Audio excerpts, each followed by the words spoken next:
გამარჯობა საქართველო.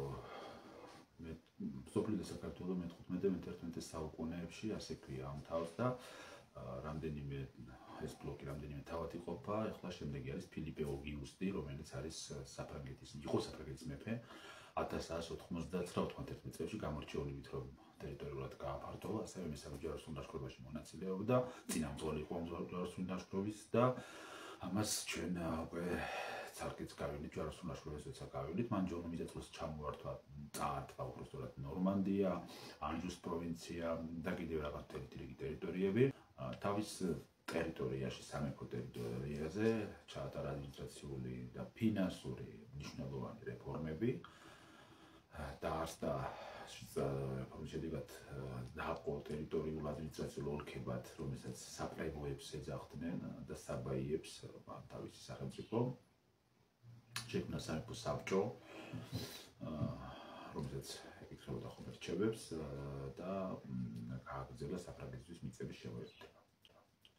რაც შეეხება შემდეგ მეფეს, ეს იყო ლუი მე-19 წმინდა წოდებულისად შეხვდება ჩვენ ჯვაროსნულ ლაშქრობაში 1404-1470 წლებში მეფობდა ეს კაცი.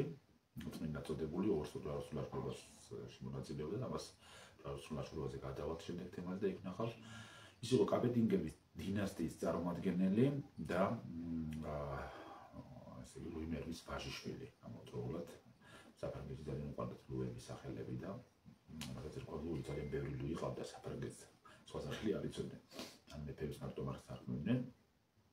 დედამიწი იყო ბლანკა კასტილიელი, საკმაოდ თქვა წარმართებული ადამიანი და სწორედ ბლანკას დროს მოხდა დიდგვარობა და აჯანყება. ინგლისის გიენის პროვინცია გადასცა მან და სანაცვლოდ ინგლისმა საფრანგეთის ვასალად ცნო თავი. პლანტაგენების დინასტია იყო ამ დროს ხელისუფლებაში და აღიარა დანარჩენი საფრანგეთის შემადგენლობაში. ასევე გაატარა მნიშვნელოვანი სახელმწიფო რეფორმები თვითონ ქვეყანაში. მოასწრო ესე თქვენ წარმოიდგინეთ, დიდგვაროვანთა უფლებების შეუზღუდა ფეოდალებს. მან შექმნა პარიზში უზენაესი სასამართლო პალატა. მოგვიანებით აი ამ სასამართლო პალატას პარლამენტი ეწოდა, ანუ ეს საკანონმდებლო გაგებით არა, უბრალოდ სასამართლო იყო. ასევე შექმნა უმაღლესი ფინანსური ორგანო, საანგარიშო პალატა. 1298 წლის შემოიღო და გადადგინდა კანონი, რომელთაც აიგზავნა დუელი, თუ არის ეს შეიძლება ვერ გითხრათ. და აკრძალა ასევე დაპირისპირება კატეგორიულად ფეოდალებს შორის მიწების და სხვა რაღაცების გამო. დაწესდა მეფის ეგრეთ წოდებული 40 დღე, რომლის განმავლობაში სასამართლო ჩხუბის და დავიდერებით არა, მოდავეებს უნდა განეხილათ საკითხი სასამართლოში, შეეძლოთ საკითხის გასაჩივრება, ერთგვარი უმაღლესი უზენაესი სასამართლო იყოს მეფის 40 დღე მაგას ეკუთვნოდა და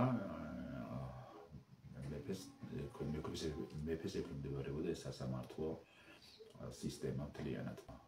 ასევე სავალდებულო გახდა საერთიანი მონეტარული სისტემა ქვეყანაში, რომელსაც ფინანსური რეფორმა ჰქვია. 1897 წელს პაპმა ბონიფაციუს მე-7-მ ლუი მე-9 თავისი საქმიანობების, თავისი ბოლის ჯვაროსნული ლაშქრობის გამო და ასე შემდეგ გამოაცხადა წმინდად. ეს იყო საფრანგეთის საკითხი.